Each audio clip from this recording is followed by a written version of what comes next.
Aleluia.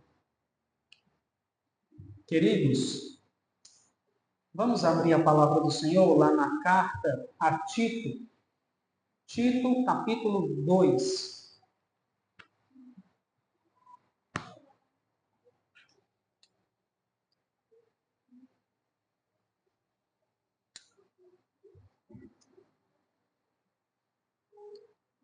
Temos feito uma série de sermões nesta carta e hoje nós entraremos no segundo capítulo.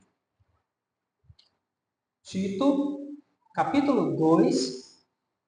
Nós iremos ler, meus irmãos, os 5 primeiros versos. Tito, capítulo 2, do verso 1 ao verso 5. Vamos nos pôr de pé, meus irmãos?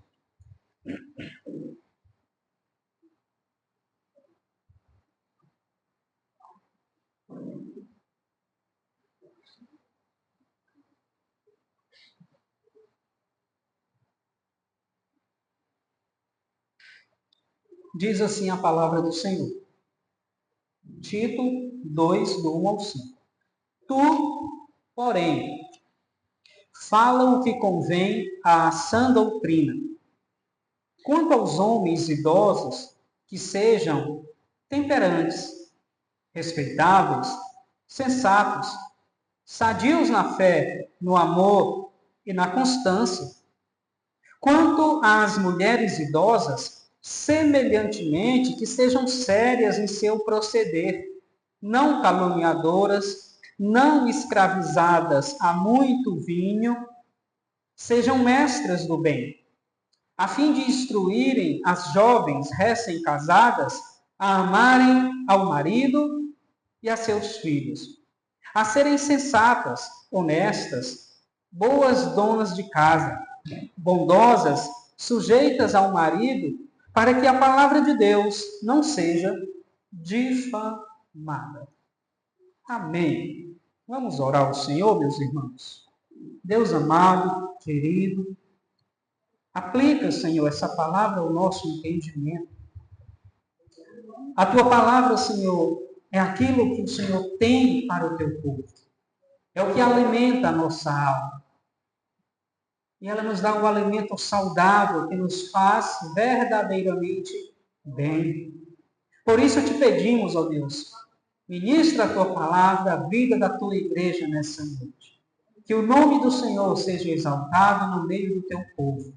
Cuida de cada um dos teus filhos aqui presentes, Senhor. É a petição que fazemos ao Senhor nesta noite. No nome santo de Jesus Cristo, Senhor nosso. Amém e amém, Jesus. Podem sentar, queridos irmãos. A sã doutrina na família. É disso, meus amados irmãos, que esses versos iniciais do capítulo 2 tratarão a sã doutrina, santificação na família. E, meus amados irmãos, as instruções deste capítulo 2, que foram dadas a Tito, diretamente a ele, você pode depois confirmar nos versos 7, 8 e 15, aqui do capítulo 2, para que Tito, como representante do apóstolo Paulo naquela ilha de Creta, instruísse a todas as igrejas que faziam parte da ilha. Mas a instrução ela não é apenas a Timóteo, mas é para que Timóteo repasse a todas as igrejas presentes na ilha de Creta. Então Paulo, irmãos, por meio de Tito, não Timóteo, está instruindo a todos os irmãos a como eles devem proceder em suas famílias, em seus lares. O tema central aqui, queridos, é a sã doutrina aplicada à nossa vida, o que resulta em boas obras.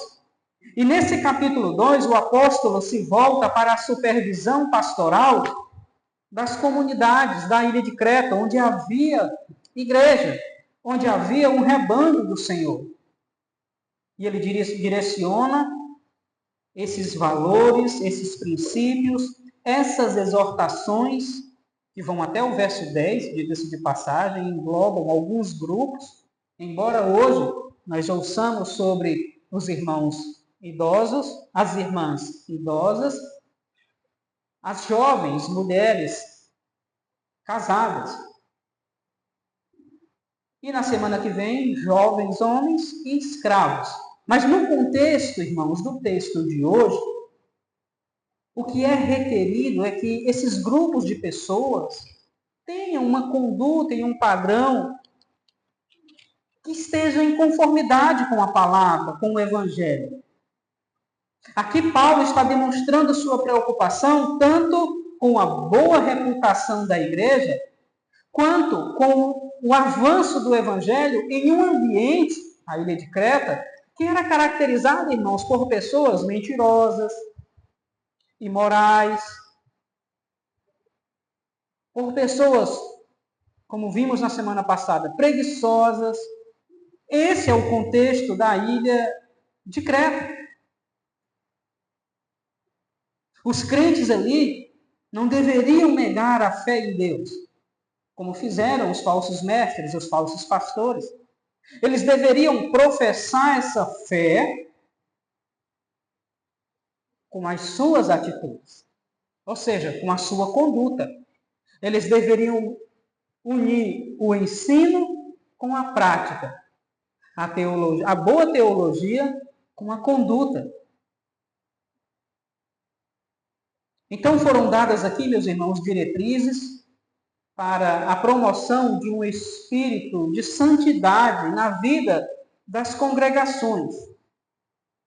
E no capítulo 1, como vimos anteriormente, Paulo insistiu com Tito para que ele completasse a organização das diversas igrejas lá da ilha, para que, por meio da obra de presbíteros fiéis, verdadeiramente consagrados ao Senhor, fosse silenciada a voz das pessoas que, por meio de falsas doutrinas, de práticas pecaminosas, estavam contaminando as igrejas de Creta.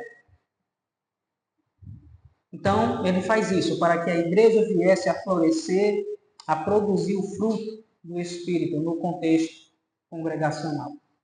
Então, irmãos, esses 5 versos que nós lemos aqui no 2º capítulo, a ênfase aqui é posta sobre a família,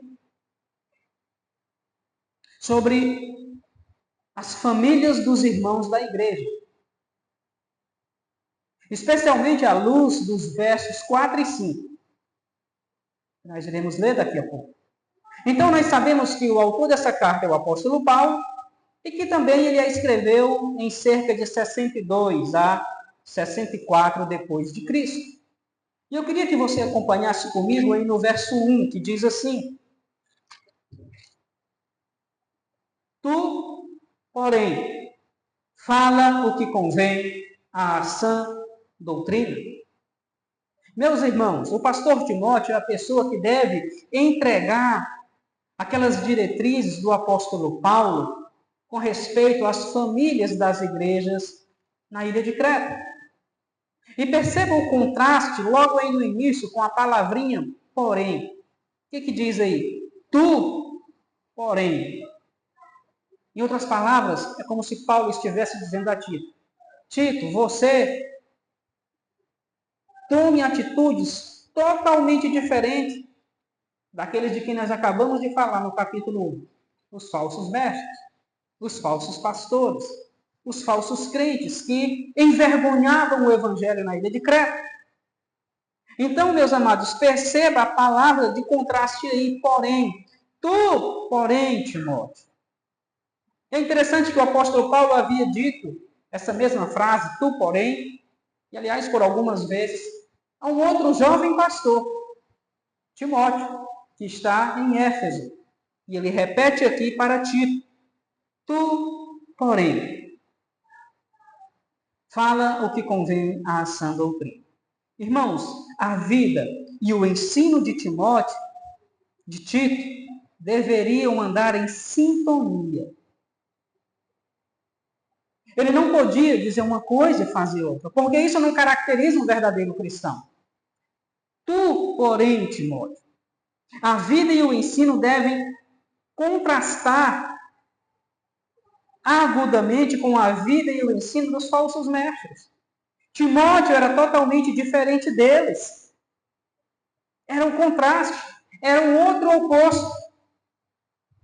Por isso ele diz aí, tu, porém. Meus irmãos,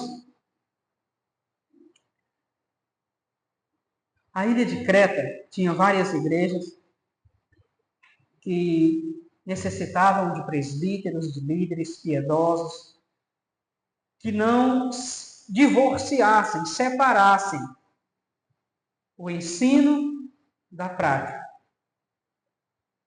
a teoria da conduta. E era isso que os falsos mestres faziam, como nós vimos no capítulo 1. Eles não viviam o que pregavam. Havia um abismo entre o que eles falavam e o que eles faziam. Timóteo, porém, não é destes. É diferente. Tito, porém, não é destes. É diferente. Meus irmãos, Tito, juntamente com os presbíteros fiéis, deveriam reprovar severamente os falsos mestres, que propagavam uma falsa doutrina, bem como Tito, juntamente com esses presbíteros, deveriam vencer o mal com bem. Tito, pessoalmente, ele deve dar o exemplo. Tu, porém, Tito, fala o que convém à sã doutrina. Mesmo em sua conversação informal e diária, Tito, meus amados irmãos, deveria falar o que é agradável, o que é verdadeiro, o que é consistente com o ensino bíblico saudável, com o ensino correto das Escrituras. Mas talvez você esteja se perguntando, o que significa falar o que é consistente com a sã doutrina? Significa, irmãos, conforme o texto, harmonizar a doutrina, o ensino, a teoria. Harmonizar isso com a vida prática, com a conduta. Eu não posso dizer para os irmãos, meus irmãos, não mintam. E na minha casa eu menti para minha esposa ou para minha filha. Eu não posso dizer para os irmãos, irmãos, amem as pessoas. E eu detestar ou odiar alguém. Então, meus amados irmãos, a sã doutrina ela diz respeito a harmonizar a doutrina com a conduta. Esse é o ponto central de todo o parágrafo, que vai do verso 1 até o verso 10. Verso 11 inicia-se um novo parágrafo no texto bíblico. Então, meus amados irmãos, sã doutrina é o ensino que produz edificação dos irmãos na piedade. O apóstolo usa essa palavra pelo menos 9 vezes nas cartas pastorais, que são elas, primeira carta a Timóteo, segunda carta a Timóteo e Tito.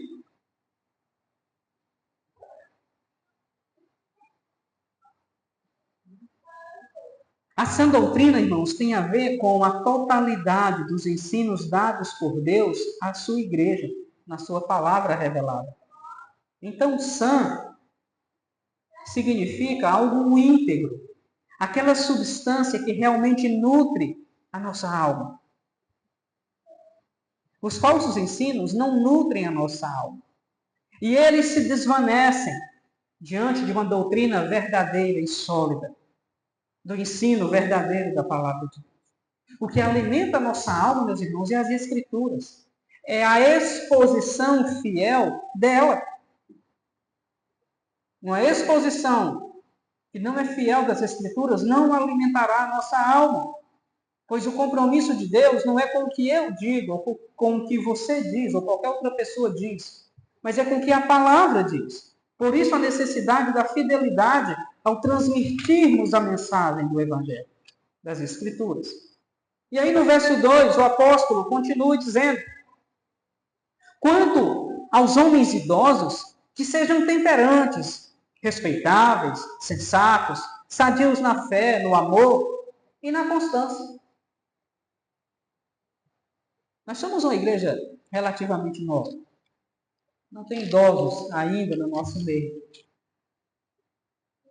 Mas o Senhor nos abençoe que um dia na nossa vida idosa, nós possamos estar aqui instruindo aos jovens, trocando conhecimentos da palavra de Deus. Então, os homens idosos são agora citados. Eles são citados em primeiro lugar, porque deveriam ser os pioneiros a aplicar a sã doutrina.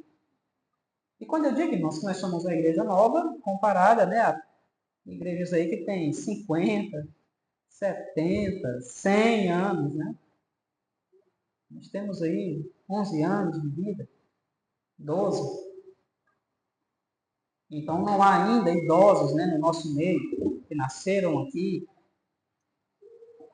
que cresceram aqui, que produziram aqui no reino de Deus. Mas certamente eles virão. Então a palavra de Deus começa citando esse grupo, irmãos.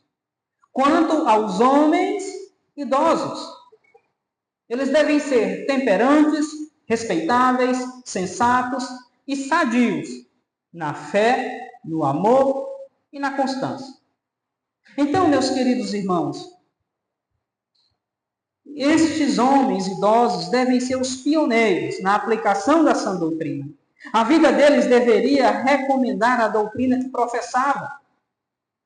A vida e a conduta tinham de andar juntos. O apóstolo Paulo usou esse termo, homens idosos, essa expressão, para se referir também a si mesmo. Na próxima carta aqui depois de Tito, que é Filemon, lá no verso 9. E quando ele estava com mais de 60 anos, ele usa esse termo para si. Porque também hoje é o normal, pessoas idosas a partir dos 60. Então, meus irmãos, os cristãos, homens idosos, deveriam demonstrar 4 virtudes muito importantes, que são elas. Eles deveriam ser temperantes. A palavra temperantes vem do grego neflálios, que significa sóbrios. E essa palavra tem a ver, meus amados irmãos, com o domínio do vinho. Ou seja, os irmãos idosos deveriam ter domínio próprio. Trata-se de uma pessoa que tem seus apetites sob controle. A falta de disciplina e de limites em qualquer área da vida, meus irmãos, e o uso imoderado do vinho causavam muitos transtornos nas comunidades cristãs, inclusive no contexto aqui de Creta, que é um povo muito dado aos prazeres carnais. Então, eles deveriam ter autodomínio. Segundo, eles deviam ser respeitáveis. Essa palavra vem do grego semos, ou seja, um comportamento solene, sério. Sério não é no sentido de que a pessoa não ri, não fala com ninguém. É no sentido de seriedade, de transparência. Assim deveriam ser os idosos. Essa é a segunda virtude deles. Eles deveriam ter uma reputação aprovada, irmãos. Trata-se de uma pessoa que tem vida ilibada, caráter cristão, bom testemunho dos de fora. Alguém que não pode ser acusado de escândalos. Uma pessoa respeitável. A terceira virtude, meus irmãos, que os irmãos idosos devem ter é serem sensatos. E essa palavra vem lá do grego sófron, e descreve o homem que vive sob controle, que sabe governar cada instinto e paixão. Eles deveriam ter equilíbrios nas atitudes. Trata-se, meus amados irmãos, daquela pessoa que mede as suas palavras, que mede os seus gestos, suas ações e suas reações. E por fim, meus irmãos, eles deveriam ser sadios em quê? Na fé, no amor e na constância ou esperança. E nós sabemos, meus amados irmãos, que essas três virtudes andam juntas. E elas traduzem maturidade cristã. Não é isso que fala também lá em Coríntios? Por fim, permanecem esses três: a fé, a esperança e o amor. Essas três virtudes, irmãos, elas demonstram um cristão sadio. Nós precisamos ter nas nossas vidas fé, amor e constância, que aqui aponta para a esperança. Essa tríade, meus amados irmãos, sintetiza o mais íntimo cerne daquilo que o Evangelho significa: fé, esperança e o amor. Os homens mais velhos devem saber no que creem. Devem saber das suas convicções doutrinárias, que devem estar de acordo com a palavra de Deus. O conhecimento da doutrina bíblica não substitui outras virtudes necessárias, como o amor. O amor pelos irmãos, a paciência em meio às tribulações da vida. Na verdade, irmãos, a fé correta na palavra de Deus, ela deve, ou ela estimula o cristão a amar,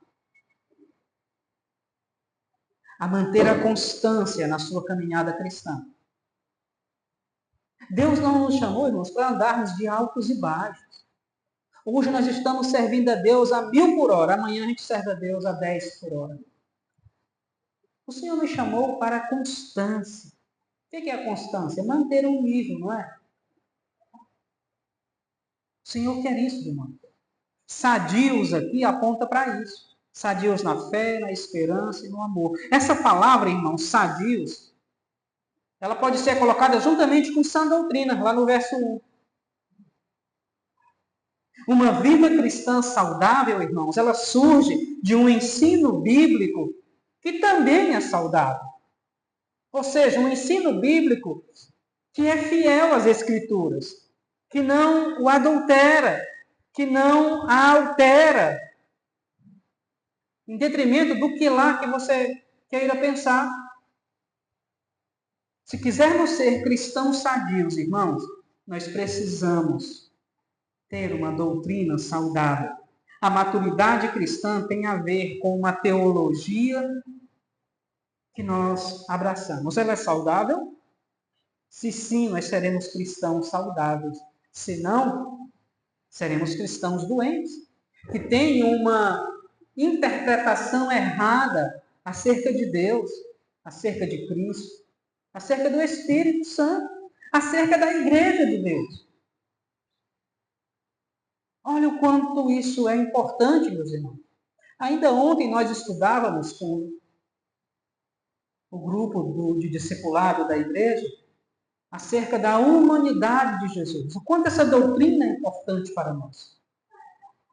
Ele se tornou como um de nós e sabe exatamente pelo que passamos, sabe das nossas aflições, sabe dos nossos medos, sabe das nossas tentações. E o nosso Jesus, enquanto homem, em nada pecou, em nada desobedeceu ao Senhor. Irmãos, então a maturidade cristã tem a ver com a teologia que nós abraçamos, com o nosso relacionamento com Deus e com os irmãos, e também com a maneira com que nos comportamos diante das pessoas, nossa conduta.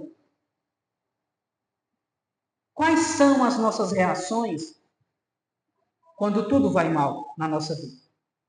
Como reagimos? É aí, meus irmãos, que um cristão vai demonstrar se ele é uma criança ou um adulto na vida cristã.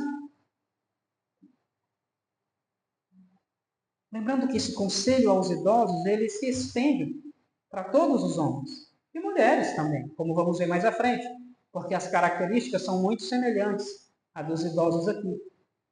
Agora vamos ver das mulheres idosas, verso 3. Quanto às mulheres idosas, semelhantemente, que sejam sérias em seu proceder, não caluniadoras, não escravizadas a muito vinho, sejam mestras do bem.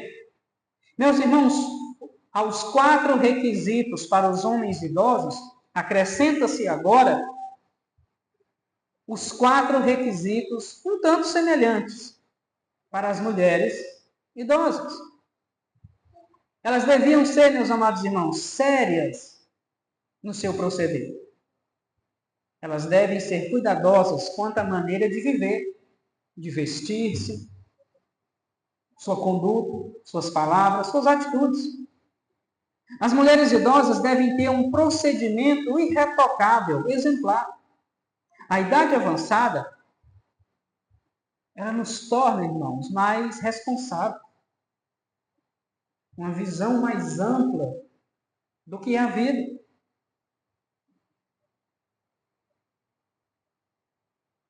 Então, devem ser sérias em seu proceder. Ou seja, procedimento irretocável, procedimento exemplar. A segunda característica ou virtude dessas mulheres idosas que servem a Deus, irmãos, é não caluniadoras. E é interessante porque a palavra caluniador ou caluniadora, ela vem do grego diabolos, que é a palavra diabo em português. Por quê? Porque o diabo, Satanás, irmãos, é o pai da mentira. E todo aquele ou toda aquela que calunia, que é voltado para a maledicência, que mente, essa pessoa tem por patrono o próprio diabo. É tanto que a palavra caluniador, no grego, é diabolos, ou diabo, em português, porque Satanás é o pai da mentira. Irmãos, nós podemos matar um relacionamento ou dar vida e substância a ele, dependendo da maneira como nos comunicamos. Quantos relacionamentos têm se perdido, não por causa de atitudes erradas, mas de palavras erradas? Então, devemos ser não caluniadores ou não caluniadoras. A terceira virtude, meus amados irmãos, é não escravizadas a muito vinho. Essas irmãs, elas devem ter domínio próprio. As mulheres idosas, irmãos, assim como os homens idosos, devem ser temperadas. Não devem ser dominadas por muito vinho. Devem ter esse cuidado. E esse é o contexto do Oriente. Lembre-se disso. Há de se ter o autodomínio, o controle. E por fim, essas mulheres devem ser, meus irmãos, mestras do bem. Ou seja, mediante o seu exemplo piedoso, elas devem ensinar aquilo que é excelente. 1 Pedro 3, do 1 ao 2, fala sobre isso. As mulheres idosas deveriam não apenas praticar o bem, mas ser mestras do bem. Deveriam não apenas ser o exemplo, mas também instruir as mais jovens, recém-casadas, a amarem seus maridos e filhos. E é isso que vai dizer os versos seguintes. Acompanhe comigo, versos 4 e 5, que dizem assim: a fim de instruírem as jovens recém-casadas a amarem ao marido e a seus filhos. Verso 5. A serem sensatas, honestas, boas donas de casas, bondosas, sujeitas ao marido, para que a palavra de Deus não seja difamada. Vamos entender isso, meus irmãos. O ensino das irmãs idosas na igreja deve ser por meio do exemplo. Uma irmã idosa que não tem exemplo de vida, ela também não deve ensinar as outras irmãs mais jovens. E o propósito é que as instruções sejam dadas às jovens casadas. Na igreja, irmãos, deve haver espaço tanto para o ensino formal, a pregação, o estudo bíblico, como para o ensino informal, quando se ensina alguém à parte, quando se corrige alguém à parte. Então, na igreja deve ter espaço tanto para o ensino formal quanto para o informal, tanto para homens quanto para mulheres, que desempenham esse papel fundamental na congregação. A igreja não é só o pastor, irmãos. Quer ver uma forma de um ensino informal? É quando, por exemplo, nos preocupamos com algum irmão que há algum tempo não congrega. Não espere só o pastor ligar para ele ou mandar uma mensagem. Você pode fazer isso.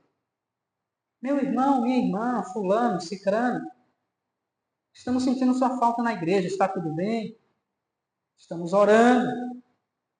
Estamos aqui, vamos caminhar juntos servindo a Deus. Esse é um tipo de ensino informal e importante para a vida da igreja. Necessário à vida da igreja, meus irmãos. A fim de instruir as jovens recém-casadas a amarem ao marido e a seus filhos. Observemos, meus amados irmãos, que apesar de Paulo ter dado a Tito um ensinamento direcionado a homens idosos, mulheres idosas e homens jovens, versos 6 a 8, ele instrui Timóteo a preparar as mulheres idosas da igreja para que instruam as mulheres jovens. Por quê? Tito não era casado. Então, Paulo aqui está, de certa forma, protegendo Tito de tentações, da aparência do mal. Então, Paulo instrui a Tito a que ele instrua as irmãs idosas da igreja para que elas, sob supervisão de Tito, instruam as jovens casadas da igreja. Ensinar as mulheres jovens indiretamente, em vez de diretamente, eliminaria um tipo de tentação para Tito, que faria o uso dos dons de ensino das mulheres mais velhas. Então, Tito é quem instrui aquelas irmãs mais velhas para que elas repassem isso às jovens. Lembrando que Tito não casou, irmãos. A tradição cristã diz que ele morreu aos 96 anos, não me falha a memória, e não se casou. Não deu mau testemunho também. Certamente Deus o chamou ao celibato. Irmãos, então, a jovem cristã, ela deve ser orientada a amar o seu esposo e amar seus filhos. E o amor aqui, nesse verso, quando fala aí, no verso 4, a fim de instruírem as jovens recém-casadas a amarem. Amor aqui é filéu, lá do grego. E foi esse amor que um dia também salvou essas mulheres. Salvou a nós. João 3,16, porque Deus amou o mundo de tal maneira que deu seu Filho unigênito, para que todo aquele que nele crê não pereça, mas tenha a vida eterna. Deus nos amou, enviando Cristo para morrer por nós. Este amor, vindo do céu, sendo derramado no coração, deve fluir para os demais. E certamente, entre aqueles outros, o esposo e os próprios filhos devem ocupar um lugar de proeminência no coração dessas mulheres jovens. Então, o conselho é: ame o seu esposo, ame a seus filhos. E a palavra grega indica que essas mulheres jovens devem amar ao marido e aos filhos, respectivamente. As jovens recém-casadas, irmãos, não devem negligenciar o marido ou os filhos por nenhuma razão. Observe que o caso de muitas dessas jovens, no contexto da ilha de Creta, era que o cônjuge ainda não havia se convertido. Ambos não serviam a Deus. Mas muitas mulheres, e isso se repete até hoje, a maior parte dos membros da igreja são pessoas do sexo feminino. Então, a maior parte também das irmãs de Creta, ou da igreja de Creta, era de mulheres. Às vezes a mulher se convertia, mas o esposo não. Então, é com esse objetivo que ele escreve dizendo: ganhe o esposo na sabedoria, no bom procedimento, no testemunho fiel, primeiro para Deus. Então, irmãos, esse era o contexto. Muitos dos cônjuges homens dessas jovens casadas não eram crentes, não serviam a Deus. O lar cristão era algo inteiramente novo para essas moças que vinham do paganismo, de um mundo pagão, onde adoravam diversos deuses. E agora precisavam entender uma série de prioridades e de privilégios diferentes que agora, como servos de Deus, elas tinham. As que eram casadas com aqueles que ainda não serviam a Deus, precisavam então de um encorajamento especial. E é por isso que ele escreve isso. Aqui, irmãos, nós temos um riquíssimo ensino saudável para os jovens casais de hoje, ambos cristãos também.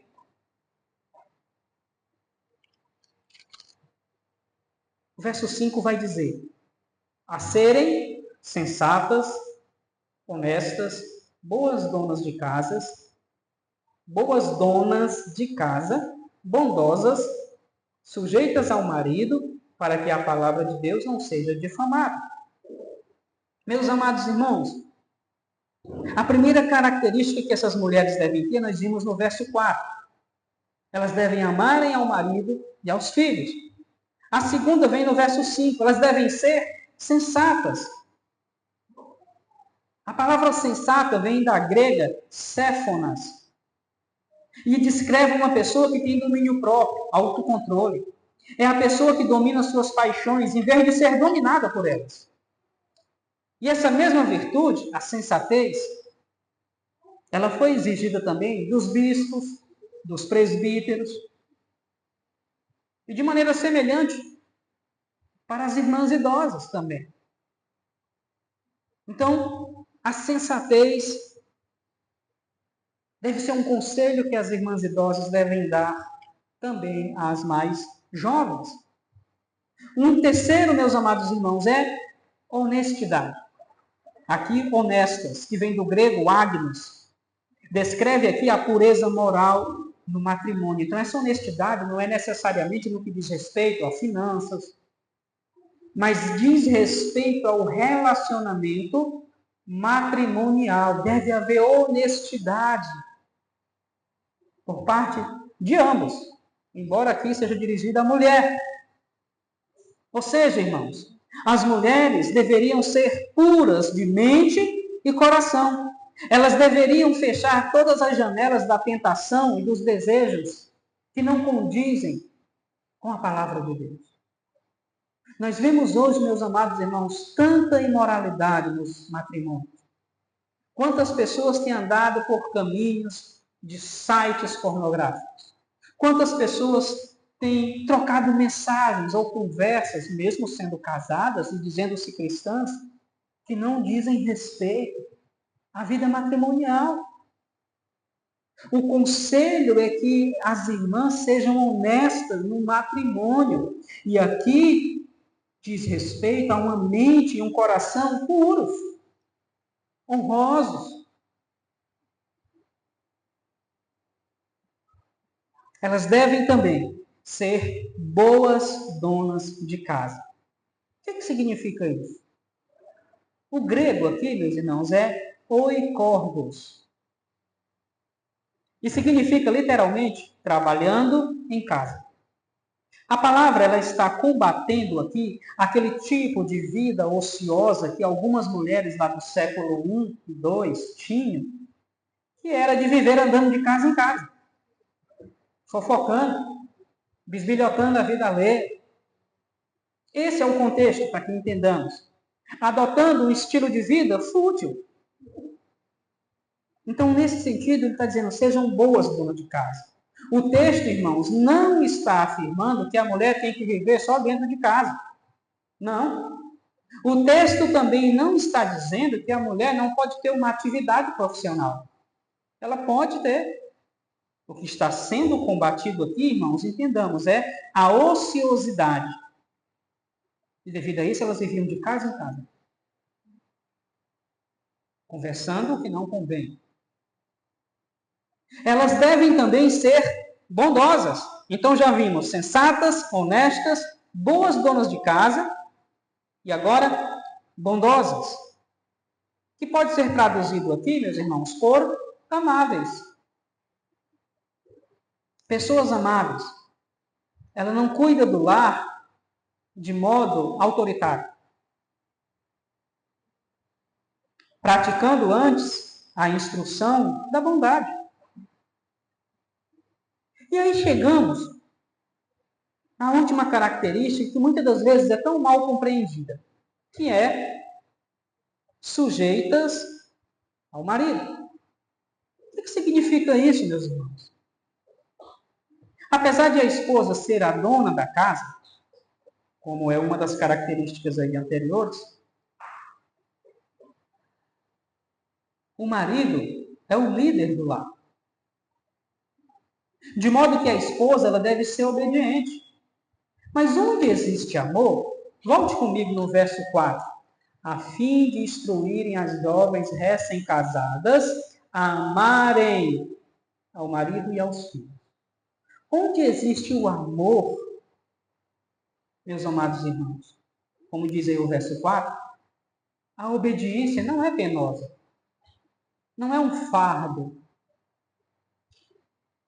E onde há o desejo de glorificar a Deus, tanto do homem quanto da mulher, não há dificuldade que não possa ser superada.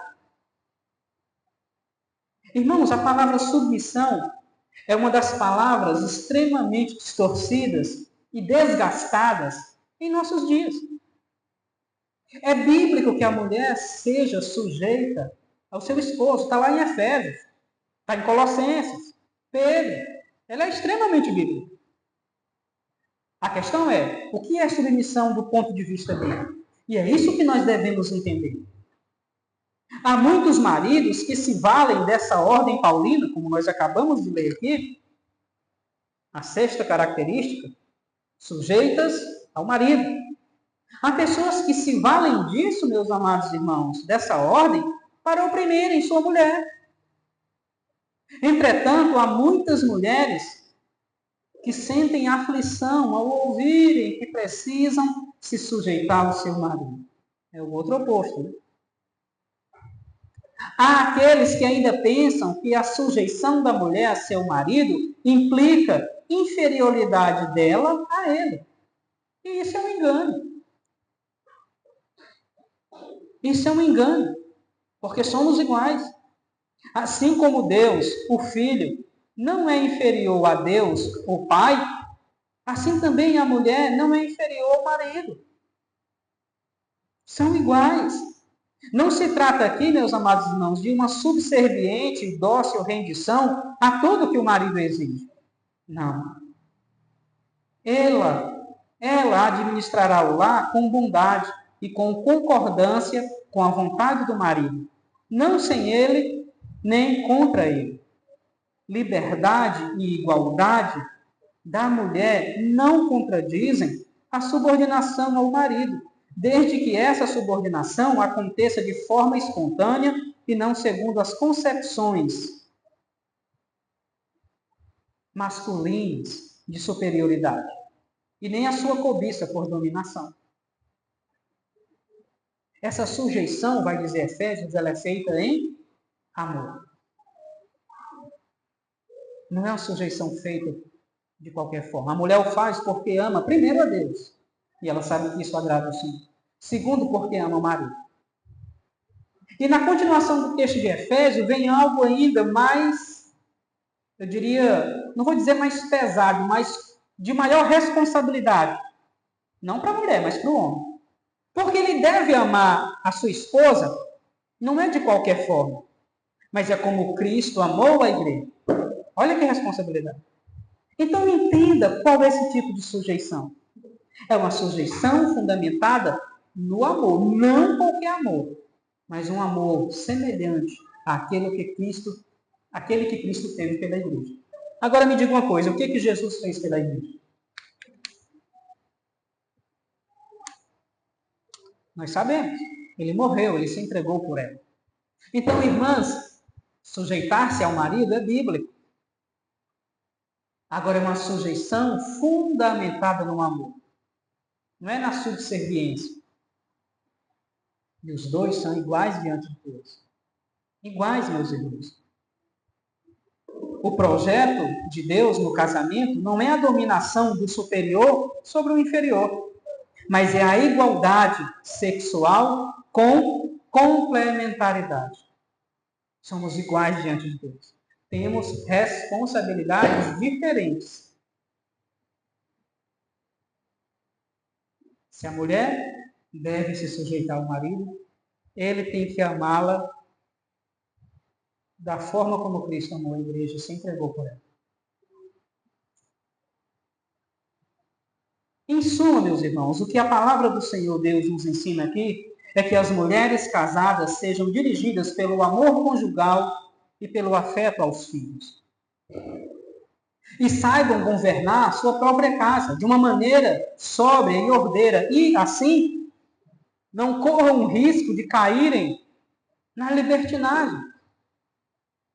E, meus amados irmãos, em nossos dias, que são permeados por ideologias malignas, dentre elas o feminismo, que promete liberdade, quando na verdade oprime as mulheres, veem esses preceitos da palavra de Deus como machismo, como um texto escrito por um machista, e até como loucura.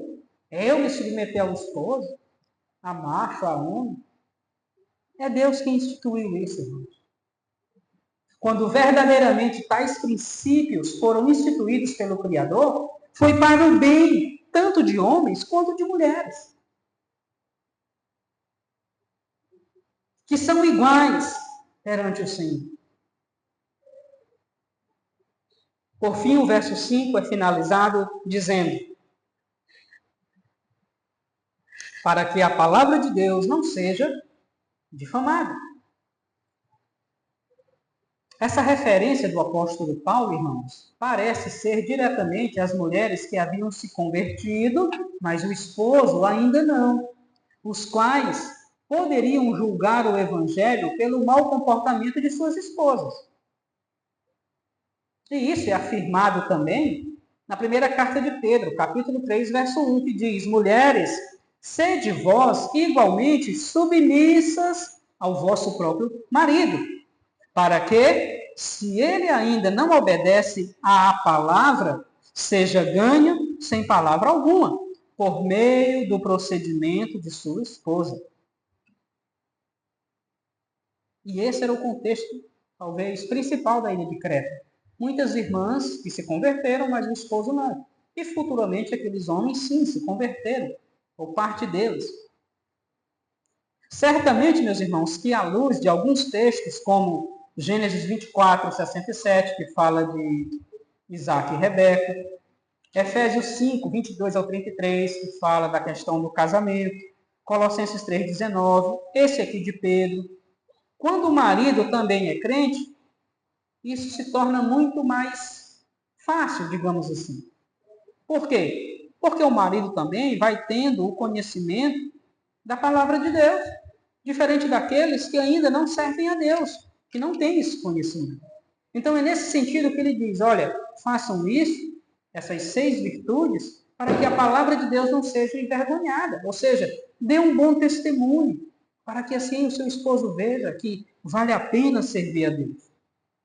Agora, se o contexto é de um casal cristão, permanecem sim essas instruções, todavia não com o mesmo peso, digamos assim, daqueles casais que um dos cônjuges ainda não serve a Deus. Irmãos, então, dessa forma, se as mães jovens que professam ser cristãs manifestassem falta de amor por seus maridos e por seus filhos, falta de autocontrole, de pureza, de apego ao lar, de bondade, de submissão, elas levariam a mensagem da salvação a serem difamadas ou difamada pelos de fora. Por quê? Ora, até hoje, irmãos, as pessoas julgam uma doutrina pelo seu efeito prático na vida cotidiana. Ah, fulano diz que é crente, mas a vida dela é toda errada. É assim que as pessoas julgam. Ah, essa Bíblia aí eu acho que não tem valor, não. Olha a vida de fulano, ele diz que crê na Bíblia, mas é tudo errado. Então é nesse sentido que ele diz, para que a palavra de Deus não seja difamada. Além do mais, irmãos, é preciso ter em mente que quando o texto diz para que a palavra de Deus não seja difamada, a intenção do autor é: mulheres recém-casadas, sigam esses princípios, porque assim a palavra de Deus vai ser honrada. É triste, irmãos, vermos problemas de família e até mesmo divórcios entre casais cristãos.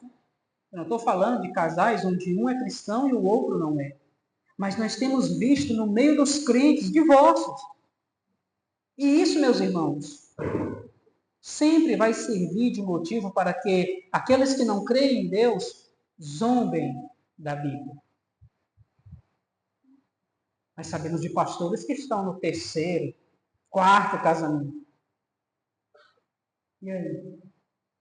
Não é assim que a palavra ensina. Concluindo, meus queridos, para Tito, a responsabilidade primária era pregar e ensinar a verdade, aquela que está de acordo com a sã doutrina. O uso desta palavra nas cartas pastorais, sã doutrina, ou a palavra sã, ela sempre está em conexão com doutrina. E lembre-se que sã diz respeito a saudável, sem doença, sem defeitos. E aqui é mostrada a ênfase que o apóstolo dá ao ensino correto. Os falsos ensinamentos são para o corpo espiritual, que é a igreja, aquilo que os micróbios são para o corpo físico. O falso ensinamento, ele é para a igreja aquilo que os micróbios são para o corpo físico. Segundo, meus irmãos, os cristãos mais velhos são um dos pilares do ministério da igreja local. Os aposentados têm tempo disponível para servir. E é bom ver que muitas congregações estão organizando e mobilizando essas pessoas. Isso é bom. O próprio exemplo de vida piedosa dá aos irmãos idosos e às irmãs idosas o direito e a credibilidade de instruírem aos mais jovens da igreja. A implicação óbvia, é claro, é que estes irmãos idosos e idosas devem exemplificar tais virtudes. Terceiro, meus irmãos, a maior prioridade do lar deve ser o amor. A esposa que ama o marido e os filhos está no caminho certo para ter um relacionamento e um lar feliz. Na sociedade ocidental, a nossa, as Américas, Europa, enfim. Nessa sociedade, o homem e a mulher apaixonam-se e se casam. Mas na sociedade oriental, o outro lado da Terra, parte da África, da Ásia, enfim, como que acontece lá? Ainda mais no contexto do século I. Os casamentos eram menos românticos. Ou seja, era comum um homem e uma mulher se casarem e somente depois terem de aprender a amar, a respeitar, a cuidar um do outro. Mas acontecia. Por fim, meus irmãos, o propósito de uma conduta piedosa é eliminar qualquer motivo que lance descrédito na palavra de Deus. Quando um cristão afirma que crê na palavra de Deus, mas não obedece a ela, a palavra estará sendo desonrada. Muitos têm escarnecido de Deus e de sua verdade por causa da conduta pecaminosa daqueles que se dizem cristãos. Conclui-se que a preocupação primordial do texto que nós estamos lendo, e que ainda continua até o verso 10, no capítulo 2, era que o comportamento do cristão deveria refletir positivamente o Evangelho. É não dissociar, é não separar o ensino da conduta, a teoria da prática. Que o Senhor, meus irmãos, aplique às nossas vidas esses valores que são de suma importância para o nosso crescimento espiritual. Que o Senhor nos abençoe. Vamos nos pôr de pé? Vamos orar ao Senhor nosso Deus.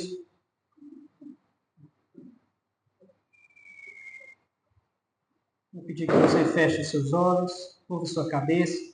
Oremos ao Senhor.